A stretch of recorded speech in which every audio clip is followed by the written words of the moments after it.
So Minnesota Vikings just beat the Los Angeles Chargers this weekend, and this is kind of leaving the question on Vikings Twitter. Can Mike Zimmer save his job? And I'm going to be kind of going over my thoughts in this video, but first off, thank you guys so much for the support on the channel. I really appreciate it. You guys liking, leaving comments, it helps us kind of stay engaged together, and I kind of get the full feel of what the Vikings fan base is feeling. But anyways, Mike Zimmer. Can the old dog keep learning new tricks? Can old Mike Zimmer keep updating the defense, keep kind of tweaking things, and maybe this Vikings team can get it together at the right time and start peaking at the right time? That's what I'm going to be discussing in this video. Mike Zimmer, can he save his job as the Minnesota Vikings head coach? Let's get into it. Zimmer, he was pretty much declared fired by the fans after the Dallas Cowboys debacle, and we kind of all wrote him off. You know, I even wrote him off, and I've been one of Zimmer's biggest supporters over the years, but I wrote him off. I said, you know what, I'm done with this. I'm so sick of this same old football that I've been seeing. But that changed on Sunday, because guess what? It wasn't the same old football. And one play stood out to me, and it wasn't even a play that was actually ran. It was 4th and 7. The Vikings are down 17-13, and Mike Zimmer is going to run a fake punt on like the Vikings' own 40-yard line. And the immediate thought I had was, did the Vikings fans really just bully Mike Zimmer into going for it on 4th and 7? Because I thought no goddamn way would Mike Zimmer be actually willingly going for this if he didn't know his job was on the line. And the thing I love to see out of the Vikings this weekend, they played hard. And it can get tough in the NFL locker room. If you are 3-5, everybody's saying your coach could be fired. It's tough to kind of go out there and stay connected as a unit. But the Vikings did. They stayed connected. They played hard. It looks like they were playing for their coaches for the first time all year. And the major update in the offense this weekend was them going shotgun on first down. I never thought I would see it.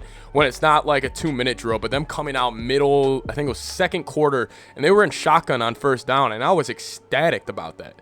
They came out in shotgun. They were way more aggressive on offense. And honestly, if we're sticking with just the offensive side of the ball, I like the way their philosophy was. They still got the touches to Dalvin Cook. Dalvin still had his touches, but his touches were so much more open. And the running lanes that Dalvin was getting, he likes running more diagonal. Listen, if Dalvin's going up north and south, he's not the best running back in the league at doing that. But if he's running diagonals and he has that one quick jump cut back to a takeoff, that's Dalvin's game, because nobody does that little jump cut in the league better than Dalvin Cook. So they were kind of feeding him more into Dalvin. And then also, apparently, the new strategy on offense, or new philosophy was, if you see Justin Jefferson with one-on-one coverage and there's no safety over top, you throw him the damn football, because he will win those routes and he will make Kirk Cousins look like a very good quarterback. So listen, the offense, it was completely updating. I think that was Mike Zimmer kind of updating his philosophy.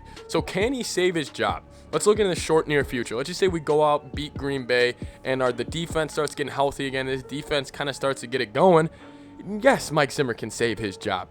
It would take a lot, however. I think the Vikings fans, if we keep seeing the same old kind of story again for the rest of the season, then yes, I think the fans will get sick and tired of this, because it's kind of the same old tale with the Vikings.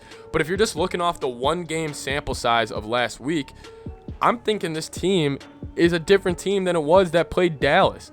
The Dallas team kind of played scared. They were kind of content with where they were. But the team that came out this Sunday, it was energized. There was a sense of purpose. There was a sense of urgency. And that's what we need to see. Because honestly, if I'm looking around the NFC right now, and I get you got the top dogs such as Dallas, Tampa, Green Bay, the Rams. But after last night with the 49ers beating the Rams, and we've kind of seen the Buccaneers fall to Washington. You know, we've seen the Cardinals slip up this weekend as well. I think the NFC is more wide open than people think. I think teams like us, the Niners and the Saints, are teams that people are just kind of writing off on winning the NFC, and people just assume it's one of those big five. I don't think the gap is there. I think if the Vikings start peaking at the right time, they could catch up on some teams, and they could catch a lot of teams in this playoff race. And honestly, if I was a playoff team and I was a fan of the Rams, or if I was a fan of the Cardinals, and you saw the Vikings coming to your building, That is a very scary sight just because of the offensive firepower that this team possesses. And we've already gone to Arizona and pretty much won a game except for Greg Joseph. We'll see this Sunday against Green Bay. This will be a great test, but then we still have the Rams coming on our schedule. There's going to be kind of prove-it games for Mike Zimmer to still say, this is a playoff team. This is one of the better teams in the NFC, and I'm all here for it. So anyways, let me know what you guys think down below. I think Mike Zimmer can save his job. It's just going to be very challenging. But with how they've looked recently, they look updated. They look like, hey, Mike Zimmer, old dog, learning new tricks. Let's see what happens. Anyways, thank you guys so much for watching. Skol Vikes.